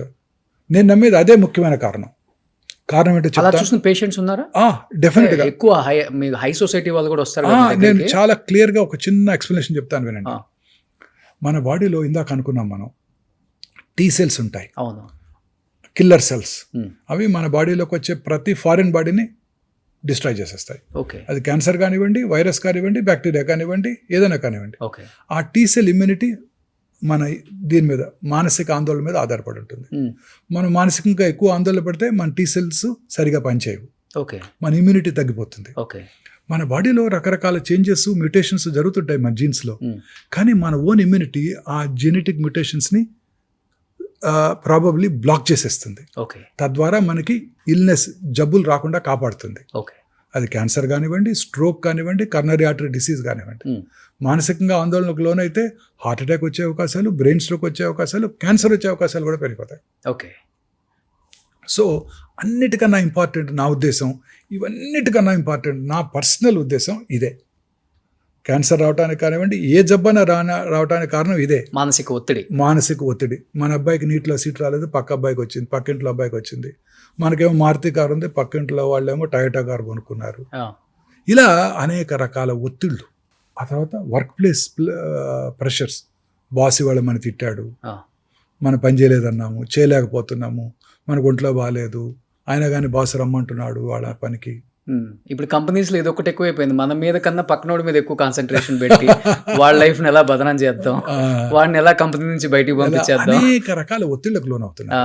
పూర్వకాలంలో ఇవన్నీ ఉండేవి కాదు. సంతోషం సగం బలం అన్నారు పెద్దలు, కానీ సంతోషం పూర్తి బలం అంటాను నేను. సంతోషం పూర్తి బలం. ఈ అనేక రకాల ఒత్తిళ్ళు. ఇంతకుముందు చక్కగా విలేజెస్లో దగ్గర వాళ్ళే మ్యారేజ్ చేసుకునేవాళ్ళు, వాళ్ళే హ్యాపీగా 5 రోజులు సెలబ్రేట్ చేసుకునేవాళ్ళు, వాళ్ళ ఇంట్లో పండించుకున్న కూరగాయలే తినేవాళ్ళు, వాళ్ళే షర్ట్ లేకుండా వెళ్ళి ఆ కూరగాయల పాదులు దువ్వి వాటర్ పోసి దాన్ని చక్కగా డెవలప్ చేసేవారు, పొలానికి వెళ్ళేవాళ్ళు, పని చేసుకునేవాళ్ళు, ఎండకి ఎక్స్పోజ్ అయ్యేవారు, విటమిన్ డి ఉండేది, ఇమ్యూనిటీ బాగుండేది, ఓకే, మానసిక ఆందోళన తక్కువగా ఉండేవి. వాళ్ళ గేదెలు పాలు పిండుకొని తాగేవాళ్ళు. ఇప్పుడు రకరకాల ఆక్సిటోసిన్, పాలు తాగాలంటే భయంగా ఉంది. నిజంగా నేను వెజిటేరియన్గా మారాను 30 ఏళ్ళ క్రితం.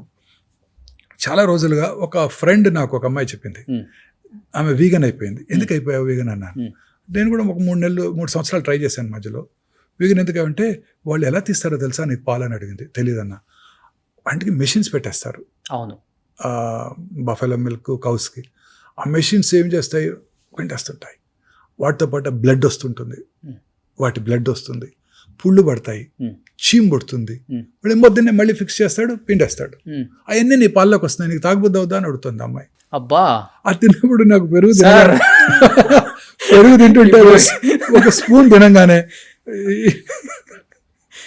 భయంగా ఉంది, బాధగా ఉంది. 3-4 రోజులుగా అసలు తినలేకపోతున్నాను పర్సనల్గా. ఇప్పుడు చాలా మంది న్యాచురల్ మిల్క్ అని చెప్పే వాళ్ళందరూ ప్యాకెట్స్ మానేస్తారు. ఇంకా ప్యాకెట్స్ న్యాచురల్ మిల్క్ అయినా మెషిన్ తోనే, మిషన్. అవును, 200% మీరు చెప్పింది కదా. అది ఇంజూరీ చేస్తుంది కదా. అవును,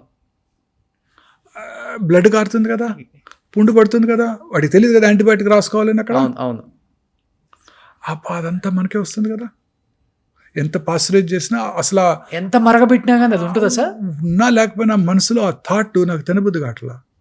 మీరు మానేసారు కంప్లీట్గా పాలు? 4 రోజుల నుంచి అసలు పూర్తిగా తినలేకపోతున్నాను. ఓ స్పూన్ తినగానే మనసులో అది గుర్తుకొస్తుంది అమ్మాయి చెప్పిన దగ్గర నుంచి. మీకు ఫామ్ హౌస్ లేదా? లేదు. 2 గేదెలు పెట్టుకున్నా సరిపోద్దేమో నిజమే. సో ఇలా రకరకాలుగా మనం ఈ కంటామినెంట్స్కి ఎక్స్పోజ్ అవుతున్నాం. సో మానసిక ఆందోళన ఇవన్నీ కూడా క్యాన్సర్ అవడానికి దోహదం చేస్తున్నాయి. ఇప్పుడు ఇది తర్వాత ఈ రాత్రి పూట ఒత్తిడి, లేట్గా ఇంటికి రావటం, 10ంటికి రావటం, మళ్ళీ ఆన్ టాప్ ఆఫ్ ఇట్ 2 గంటలు టీవీ చూడటం. ఆ తర్వాత లేకపోతే మనం ఉంది కదా మన దెయ్యం, మొబైల్స్, దాన్ని చూస్తూ పడుకోవటం, ఆ బ్లూ స్క్రీన్. మనం ప్రశాంతంగా 6 సూర్యాస్తమయం లోపల భోజనం చేసేసి, జెంట్స్ లాగా భోజనం చేసేసి చక్కగా 8-9 పడుకొని పొద్దున్నే కనుక 5-6 కనుక లేచినట్టయితే మీకు ఏ జబ్బు రాదండి. Okay, guarantee. క్యాన్సర్స్ అసలు రావు.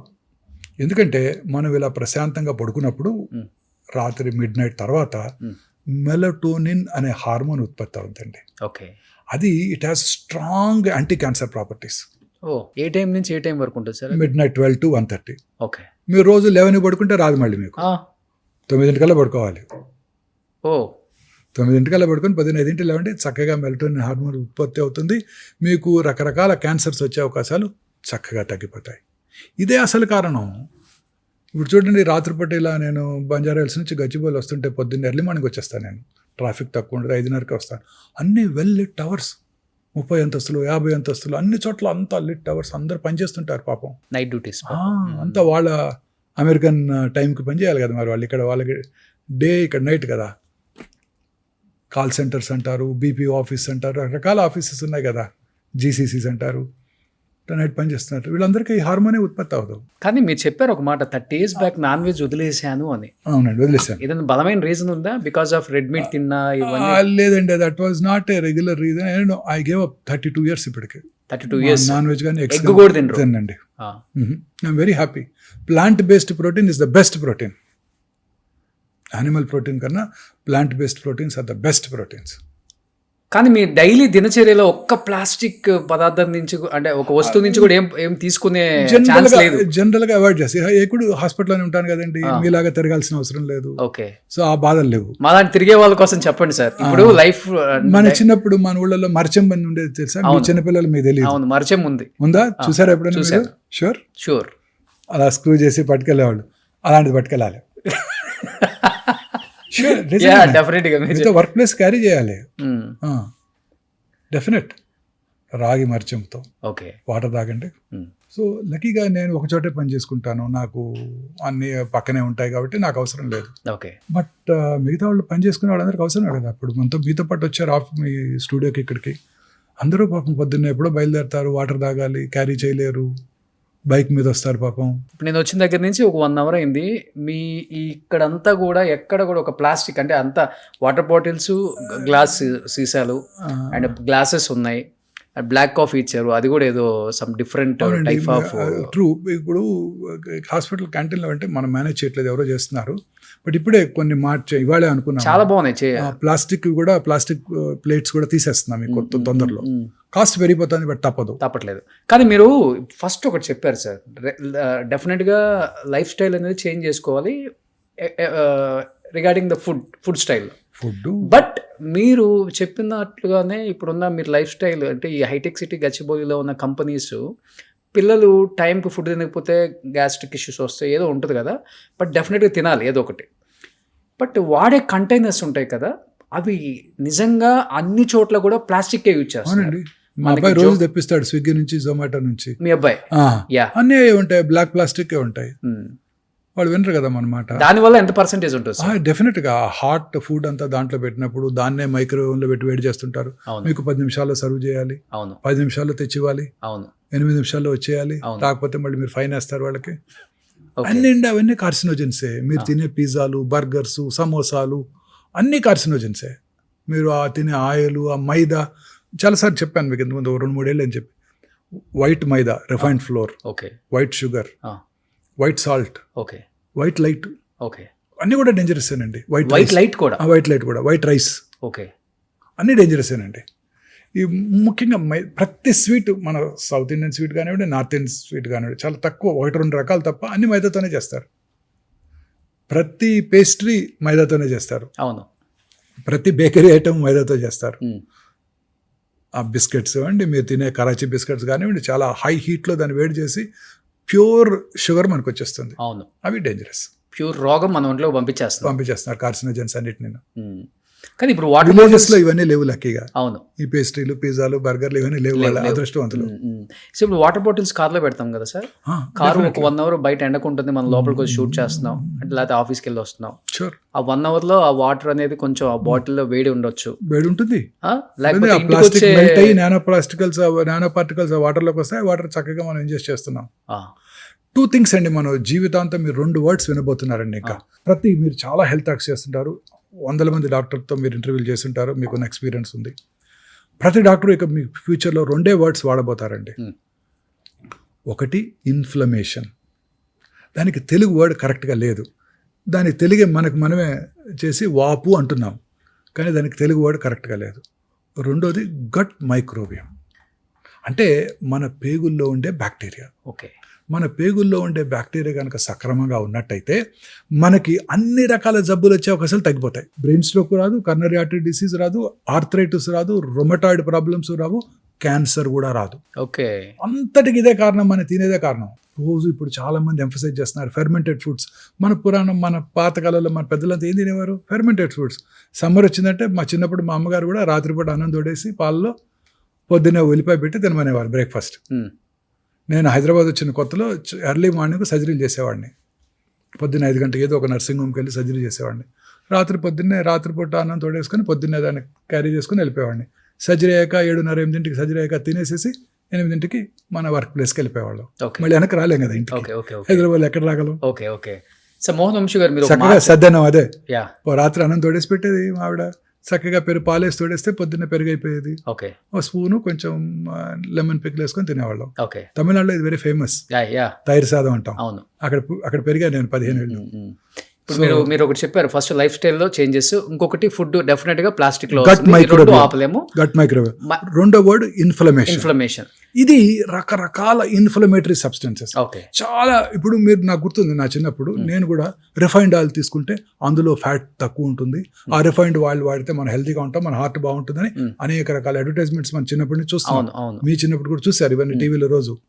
Sunflower oil, refined sunflower oil clear గా ఉంటుంది ఆయిల్ చూపించేవాళ్ళు. కానీ అవన్నీ కూడా ఇన్ఫ్లమేషన్ కలిగిస్తాయి. బట్ ఎలాంటి ఆయిల్స్ వాడితే మంచిది అంటారు? మన ఇప్పుడు చెప్తున్నారు కదా మన కార్డియాలజిస్ట్ గానుగ నూనె. ఓకే, ఇప్పుడు ఏమంటారు దాన్ని, అన్ని రకరకాల కోల్డ్ ప్రెస్డ్ ఆయిల్స్ అని అడ్వర్టైజ్మెంట్ చేస్తున్నారే గూగుల్లో రోజు. అది they don't cause inflammation. Inflammatory substances ప్రతి మనం తినే ఆహారం అంతా కూడా ఇన్ఫ్లమేషనే. నాకు ఇంకా గుర్తుంది, ఒక 10 ఏళ్ల క్రితం ఒక లెక్చర్కి వెళ్ళాను. నేను లెక్చర్ ఇవ్వడానికి వెళ్ళాను అమలాపురం. వెళ్తే అక్కడ ఒక పీడియాట్రిషియన్ ఆయిల్స్ గురించి ఆయన లెక్చర్ ఇస్తూ కెనాలో ఆయిల్ వాడండి అని చెప్పారు. ఓకే, అందులో అంతా కూడా omega-3 ఫ్యాటీ యాసిడ్స్ ఉంటాయి, they are very useful for you అన్నాడు. ఇంకొక 3 ఏళ్ళ తర్వాత చూస్తే canola oil is a poison అన్నారు. ఏంటంటే అది purely refined oil. Okay, inflammation కలిగిస్తుంది. సో మనం ఎప్పుడైతే నేచర్తో ఫైట్ చేస్తున్నామో, నేచర్ ఏంటి చక్కగా మంచి ఆయిల్స్ ఇస్తుంది, మనం దాన్ని రిఫైన్ చేసి తీసుకుంటున్నాం, అది పాయిజన్. నేచర్తో ఫైట్ చేస్తున్నాం, మన బాడీని మనం ఫైట్ చేస్తాం నేచర్తో. పొద్దున్నే ఎండకి ఎక్స్పోజ్ అవ్వాలి, పొద్దున్నే లేవాలి. పొద్దున్నే 10 గంటల లేవటం కాదు, పొద్దున్నే లేవాలి. ఎర్లీ మార్నింగ్ 6 గంటలకు లేస్తాను సార్. నేను కరెక్ట్గా ఎవ్రీడే మార్నింగ్ 5కి లేస్తాను. 6 గంటలకు లేచి 7 కిలోమీటర్లు వాక్ చేస్తాను. వెరీ గుడ్, మంచిది. పొద్దున్న లేచి సూర్య నమస్కారాలు చేయండి. అలాంటి సూర్య నమస్కారాలు అంటే ఏమిటి? Exposing your self to sunlight. మన పెద్దలు ఏది చేసినా మన మంచి కోసమే చేశారు. గాయత్రి మంత్రం చదవమన్నారు పొద్దున్నే సూర్యుని చూస్తూ. ఎందుకు? అలా అన్న ఎక్స్పోజ్ అవుతామని. మంత్రం అనేది ఏది కాదు, అందులో మంత్రం అంతా కూడా ఇదే ఉంటుంది. ఆ మంత్రం యొక్క అర్థం కూడా అదే. బట్ బాడీ ఇచ్చే సిగ్నల్ ఏంటి సార్? క్యాన్సర్ వచ్చింది నీకు అనే దానికి సిగ్నల్ ఏమిస్తుంది అసలు బాడీ? బేసికలీ వచ్చిన లొకేషన్ బట్టి మారిపోతుంటుంది. ఉదాహరణ, కొన్ని రకాల క్యాన్సర్స్ సిమ్టమ్సే ఉండవు. Let's silent killers, ovarian cancer ఏమి సిమ్టమ్స్ ఉండవు. పొట్టలో పెరుగుతుంటుంది, సిమ్టమే కలగదు. బాగా ఉబ్బిపోయి వచ్చినాకే డాక్టర్ దగ్గరికి వస్తుంటారు. లావ్ అవుతున్నాను, కొంతమంది ఎక్సర్సైజ్ కూడా చేస్తుంటారు, పొట్ట పెరుగుతుందని, లోపల క్యాన్సర్ ఉందని తెలియదు. సో చాలా సార్లు ఇది ఎసిమ్టమాటిక్. కానీ మన బాడీలో ఎక్కడైనా మానని పుండు ఉందనుకోండి, నాలుగు మీద కానివ్వండి, ఎక్కడైనా ముక్కులో కానివ్వండి, ఎక్కడైనా కానీ మానని పుండు చిన్నదైనా ఏ పుండు వచ్చినా తగ్గిపోవాలి. కొన్నాళ్ళలో 5-6 రోజుల్లో తగ్గిపోవాలి. తగ్గకుండా అలానే పెరుగుతోంది, నొప్పి లేదు అంటే ప్రమాదకరం. పెరుగుతున్న గడ్డ ఎక్కడైనా కానీ, సాఫ్ట్ టిష్యూ ట్యూమరు పొట్ట ఇక్కడ కానీ, బ్రెస్ట్లో కానీ, ఎక్కడైనా కానీ పెరుగుతున్న గడ్డ క్రమం తప్పకుండా పెరుగుతోంది. సైజ్ అలానే ఉంటే డేంజర్ కాకపోవచ్చు. సో మీరు చెప్పినట్లుగా చిన్న చిన్న పుండు ఎక్కడన్నా ఉండి యాంటీబయాటిక్ వేసుకొని తగ్గితే ఓకే, తగ్గకపోయిందంటే డాక్టర్ దగ్గరికి వెళ్ళి చూపించుకోవాలి. ఓకే, సో ఇది సిగ్నల్. అలా రకరకాల క్యాన్సర్స్కి రకరకాల సింటమ్స్ ఉంటాయి. ఉదాహరణకి గ్యాస్ట్రిక్ క్యాన్సర్, తినబుద్ధి కాదు, డైనింగ్ టేబుల్ దగ్గరికి వెళ్తారు, వెనక్కి తిరిగి వస్తారు. రోజు పొద్దున్నే మీరు 4 ఇడ్లీలు తింటున్నారు, 2 ఇడ్లీలు తినగానే పొట్ట ఫుల్ అయినట్టు ఉంటుంది. అది అర్లీ గాస్ట్రిక్ క్యాన్సర్కి సిగ్నల్ కావచ్చు. ఓకే, బట్ సార్ ఇప్పుడు స్క్రీనింగ్ చాలా ఇంపార్టెంట్. ఏ ఏజ్లో స్క్రీనింగ్ చేయించుకుంటే మంచిది సార్? అండ్ ఆడవాళ్ళు చేయించుకోవాల్సిన టెస్ట్లు ఏంటి, మగవాళ్ళు చేయించుకోవాల్సిన క్యాన్సర్ టెస్ట్లు ఏంటి? అసలు క్వైట్ కాంట్రవర్షియల్ ఇది స్క్రీనింగ్ అనేది. స్క్రీనింగ్ వల్ల డెఫినెట్లీ బెనిఫిషియల్గా ఉంటుంది. ఉదాహరణకు మగవాళ్ళలో జనరల్గా 50 ఏళ్ళు వచ్చాక PSA అనే ఒక సింపుల్ బ్లడ్ టెస్ట్ చేయించుకుంటే మనం ప్రాస్టేట్ క్యాన్సర్ని గుర్తించగలుగుతాం. ఓకే, అంతే తప్ప మిగతా క్యాన్సర్స్ని గుర్తించడానికి మనకి మార్గాలు లేవు. మొన్న మధ్యనే మిస్టర్ బిల్ గేట్స్ మన జెరోదా CEO నిఖిల్ కామత్తో ఒక ఇంటర్వ్యూ చేశారు, పాడ్కాస్ట్ చేశారు. ఆయన నిఖిల్ కామత్ గారు ఎలాన్ మస్క్తో చేశారు, మిస్టర్ మోడీ గారితో కూడా చేశారు. చూశారు కదా. ఈ బిల్ గేట్స్ అని ఒక క్వశ్చన్ అడిగారు, మీ ఆరోగ్యాన్ని ఎలా కాపాడుకుంటావు, మా యంగ్ ఆంటర్ప్రినర్స్కి నువ్వేం సలహా ఇస్తావని. ఆయన ఒకటి చెప్పాడు, నేను రెగ్యులర్గా చెక్ చేసుకుంటాను, స్క్రీనింగ్ చేసుకుంటాను, దానివల్ల నష్టం లేదు. రెగ్యులర్గా వైటమిన్స్ తీసుకుంటాను, దానివల్ల కూడా డౌన్ సైడ్ లేదు అసలు. 3వది ఇక ఇది ఒక్కటే క్యాన్సర్ వ్యాధి ఒకటే నాకు భయం కలిగిస్తుంది. ఉమ్, దీన్ని పట్టుకోవడానికి ముందుగానే ఒక జెనెటిక్ టెస్టింగ్ చేయించుకుంటున్నాను నేను. ఉమ్, ఆ టెస్ట్ అమెరికాలో ఇన్సూరెన్స్ కంపెనీలు కవర్ చేస్తున్నాయి, అన్ఫార్చునేట్లీ ఇండియాలో కవర్ చేయట్లేదు. ఉమ్, ఆ టెస్ట్ కనుక చేయించుకుంటే ఈ ట్రెడిషనల్ డయాగ్నోస్టిక్ టెస్ట్ పట్టుకోవడానికి way before you will diagnose this test అని వారు చెప్పడం జరిగింది. అది ఇప్పుడు హైదరాబాద్లో హెల్త్ సెంట్రిక్ అనే కంపెనీ ఉమ్. అందుబాటులోకి తీసుకొచ్చింది. Okay okay. అది ముందుగానే మనం స్క్రీన్ చేసుకుంటే నెక్స్ట్ ఫ్యూ ఇయర్స్లో నీకు క్యాన్సర్ వచ్చే అవకాశాలు ఉన్నాయో లేవో ముందే తెలిసిపోతాయి. అవునా? ఆ, ఎన్ని ఇయర్స్ ముందు తెలిసిపోతుంది సార్ మనకి? అలా అని చెప్పలేం కానీ తప్పనిసరిగా ఒక 77 క్యాన్సర్స్ని పట్టేయగలదు. ఎన్ని ఇయర్స్ అంటే ఇప్పుడు ఫర్ ఎగ్జాంపుల్ అది బాడీలో స్క్రీన్ చేసి 2-3 సంవత్సరాల్లో నీకు క్యాన్సర్ వస్తుందని చెప్పేయగలదు. అర్రే బెస్ట్ కదా అది. బెస్ట్. ఆ. అప్పుడు మనం ఏం చేస్తాము, ఇవాళే ఒక జెంటిల్మెన్ చూశాను, ఆ, ఆ టెస్ట్ చేయించుకొని నా దగ్గరికి వచ్చాడు ఆయన. ఆ. కొద్ది కిందకి ఎక్కడ అమెరికాలో చేయించుకున్నారా? ఇక్కడే చేయించుకున్నాను. మన దగ్గర ఉంది. మన దగ్గర ఓకే. చేయించుకున్నాను. ఎంత ఉంటుంది cost around? It cost about 80 to 1,80,000 దాకా ఉంది. ఓకే. ఆయనకి కోలన్ క్యాన్సర్ వచ్చే అవకాశం ఉందని రాసిచ్చారు. ఉమ్, సో అప్పుడు ఏం చెప్పాము, మనకి రెగ్యులర్గా చిన్న simple test, stool occult blood testing. Okay. 3 నెలలకు ఒకసారి బ్లడ్ టెస్ట్ స్టూల్ టెస్ట్ చేద్దాం. ఆ, తర్వాత ఒక మార్కర్ ఒకటి ఉంది, రఫ్ అంటే అందరికీ పెరగదు, సిఈ అనే ఒక మార్కరు. ఉమ్, ఉమ్, ఉమ్, ఇంకా మూడోది, చాలా రకాల కోలన్ క్యాన్సర్స్ ఉమ్, ఆస్ప్రిన్ వాడే వాళ్ళలో తక్కువ ఉంటుంది. ఉమ్, ఉమ్, ఉమ్. ఈకోస్ప్రిన్ అనే డ్రగ్ వాడతారు, వినారా? అవును సార్. Blood thinner. అవును సార్. నేను వాడతాను. ఆ, మా ఫాదర్కి వెరీ ఎర్లీ ఏజ్లో హార్ట్ అటాక్ వచ్చింది, అందుకని నా ఫిజిషియన్ నాకు 30 ఏళ్ల క్రితం అది వాడుకోమని చెప్పాడు. సో ఒక 75 mg వేసేసుకుంటారు రెగ్యులర్గా ఉమ్, రెగ్యులర్ వేసుకుంటారు. ఉమ్. సో ఆ ఆస్ప్రిన్ వాడే వాళ్ళలో కోలన్ క్యాన్సర్ వచ్చే అవకాశాలు తక్కువగా ఉంటాయి. ఓకే. సో అది వాడమని చెప్పాను ఆయనకి. ఉమ్, తర్వాత రెగ్యులర్గా ఈ యానిమల్ బేస్డ్ ప్రోటీన్స్, ఫ్యాట్ ఆపేసేయండి పూర్తిగా, ఆ. నాన్ వెజిటేరియన్ మానేయండి, ప్లాంట్ బేస్డ్ ప్రోటీన్కి మారిపోండి, Hmm. ఫైబర్ ఎక్కువగా తీసుకోండి, Hmm. మీ యొక్క మల విసర్జన అలవాట్లు ఏమైనా మార్పులు ఉంటే నా దగ్గరికి రండి Hmm. అని అన్ని రకాలుగా గైడెన్స్ ఇచ్చి పంపాను ఇవాళ మార్నింగే. ఓకే. 2 సంవత్సరాల తర్వాత మళ్ళీ పరీక్ష చేసుకోవాలి మేబీ. రెగ్యులర్గా చేసుకుంటే క్యాన్సర్ రావడానికి ముందుగా పట్టుకోవచ్చు, ముందుగా పట్టుకుంటే కోలన్ క్యాన్సర్ క్యూర్ అయిపోతుంది. But first stage second stage అయితే సేఫ్ అనా సార్? 100% సేఫ్. 100% సేఫ్. అంటే ఎన్ని ఇయర్స్ ఉంటుంది వాళ్ళకి? అంటే కోలన్ క్యాన్సర్ లో Survival రకరకాలు rate. ఉంటాయి. నార్మల్ లైఫ్ గడిపేస్తారు, regular life. Okay. Regular life గడిపేస్తారు. 3 ఏళ్ళకి ఒకసారి కొలనోస్కోపీ చేద్దామని చెప్పాను. ఒకవేళ ఫీకల్ అక్కల్ బ్లడ్ టెస్ట్ అంటే ఫీకల్ మ్యాటర్లో ఏదైనా బ్లడ్ కనుక కనిపించినట్టయితే ముందుగానే చేస్తాం కొలనోస్కోపీ. ఓకే. అలా రకరకాలుగా మనం టెస్టులు చేసుకోవచ్చు. 4th స్టేజ్కి వచ్చి మళ్ళీ ఇప్పుడు regular as usual life style lead చేస్తున్న వాళ్ళు మీ పేషెంట్స్ ఎవరైనా ఉన్నారా? కొన్ని రకాల 4th స్టేజ్ క్యాన్సర్స్ క్యూర్ అయిపోతాయండి. ఆ. ఉదాహరణకు మీరు విన్న famous person Lance Armstrong, cyclist, అవును sir. Testicular cancer with brain mets, brain met. అవును ఇప్పటికీ బ్రతికే ఉన్నారు. Hmm. వరల్డ్ సైక్లింగ్ ఛాంపియన్షిప్ 6 సంవత్సరాలు గెలిచాడు ఆయన. అవును. సో రకరకాల క్యాన్సర్స్ కొన్ని లేట్ స్టేజ్లో కూడా బతికేస్తారు, Hmm. కొన్ని రకాల క్యాన్సర్స్ ఎర్లీ స్టేజ్లో కూడా కష్టంగా ఉంటాయి. ఓకే. సో ఇప్పుడు బట్ చాలా రకాల క్యాన్సర్స్ కూడా 4th స్టేజ్లో కూడా ఈ టార్గెటెడ్ థెరపీస్, ఇమ్యూనోథెరపీస్తో చాలా కాలం బతికేస్తున్నారు. ఓకే. కాకపోతే ఇందాక మనం డిస్కస్ చేసినట్టు they are prohibitively expensive. Targeted therapy కూడా చాలా పెద్ద ప్రాసెస్ చెప్పాలంటే, అందరికి అర్థమయ్యేటట్టు మనం నెక్స్ట్ ఎపిసోడ్లో కూడా మాట్లాడదాం సార్.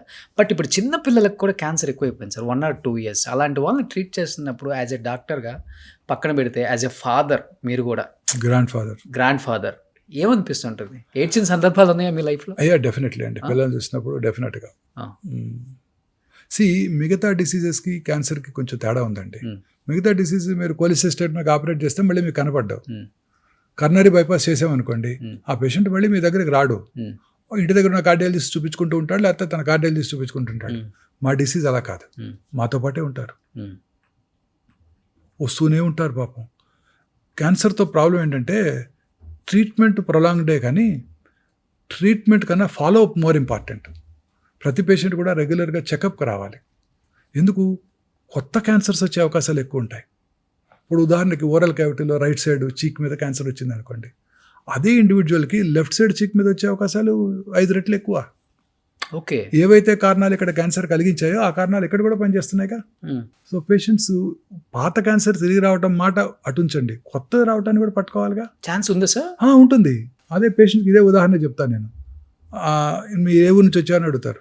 రామగుండం అన్నారు అనుకోండి, రామగుండం దేని ఫేమస్? బొగ్గు. రామగుండంలో బొగ్గు దొరికితే పక్కనున్న గోదావరి కానీ, మంచిర్యాల, బెల్లంపల్లి, పెద్దపల్లి, రామకృష్ణాపూర్లో కూడా బొగ్గు దొరుకుద్ది. అంతే, ఒక చోట వస్తే ఇక్కడ కూడా వస్తుంటుంది. ఇట్లా చూపిస్తాను. రామగుండంలో బొగ్గు దొరికితే బెల్లంపల్లి, మంచిర్యాల, పెద్దపల్లి, గోదావరి కల్లో కూడా బొగ్గు దొరుకుద్ది. సో ఇక్కడ వచ్చే అవకాశాలు ఉంటాయి. ఎందుకంటే బొగ్గుల మీద కూడా చికెన్ బాగా డీప్ ఫ్రై చేసి తినే వాళ్ళు కూడా ఉన్నారు కదా ఇప్పుడు. అంటే జస్ట్ ఉదాహరణ. ఇంకో ఎక్కడ ఏ ఏరియా లేకపోతే ఇక్కడ మీ ఇంట్లో బోర్ వేస్తే వాటర్ పడింది అనుకో, పక్కింట్లో పడుతుంది, ఆపోజిట్ ఇంట్లో పడుతుంది, ఎదురింట్లో కూడా పడుతుంది, పక్క బజార్లో కూడా పడుతుంది, అంతే కదా ఆ ఏరియా అంతా. సో అందుకని రెగ్యులర్గా చెకప్ రావాలి. So follow up is very important. అందువల్ల మాకు బాగా దగ్గర అవుతారు మా పేషెంట్స్. అవును, ప్రతి పేషెంట్ నాకు గుర్తుంటారు, వాళ్ళ పిల్లలు కూడా గుర్తుంటారు. అన్ని రకాల హాస్పిటల్స్ అన్నీ గుర్తుపెట్టుకో తెలియదు కానీ ఒమేగా హాస్పిటల్ని గుర్తుపెట్టుకుంటారు, ఒమేగా మోహన్ వంశీ గారిని కూడా గుర్తుపెట్టుకుంటారు. ఎస్పెషల్లీ ఆంకాలజీ క్యాన్సర్ అంటేనే గుర్తొచ్చే పేరు హైదరాబాద్లో, తెలంగాణ, ఆంధ్రప్రదేశ్లో మోహన్ వంశీ గారు. థ్యాంక్స్ అండి. ఎందుకంటే అంత దగ్గరే పేషెంట్స్ మీకు. అంటే మాకు ఏదైనా వస్తే ఆయన దగ్గరికి వెళ్ళిపోతే మాకు క్యూర్ అవుతుంది, ఇంకా కొన్ని సంవత్సరాలు సర్వైవల్ అవ్వచ్చు, హోప్ ఉంది మా బతుకు మీద, డబ్బులు పోయినా పర్వాలేదు, ఆయన అయితే బెస్ట్ అని first choice, second choice, third choice, ఇన్ని ఒపీనియన్స్ ఉండవు, ఒకటే ఒపీనియన్ మోహన్ వంశీ గారు. థ్యాంక్స్. గ్రేట్ కదా అది. ఎంతమందికి వస్తుంది? కొన్ని కోట్లలో ఒకరికి మీకు వచ్చింది. బట్ ఎన్నో ప్రాణాలు నిలబెట్టారు, ఎంతోమందిని తెలియక స్టేజ్ దాటిపోయి మీ చేతుల్లో చనిపోయిన పేషెంట్స్ కూడా ఎంతోమంది ఉంటారు. కానీ అత్యంత డేంజర్ క్యాన్సర్ ఏంటి సార్? లాస్ట్ అండ్ ఫైనల్గా చెప్పండి, ఎన్ని రకాల క్యాన్సర్స్ ఉన్నాయి ఓవరాల్గా? అంటే మెయిన్లీ క్యాన్సర్స్ ఆర్ 2 types అండి. Carcinoma, sarcoma.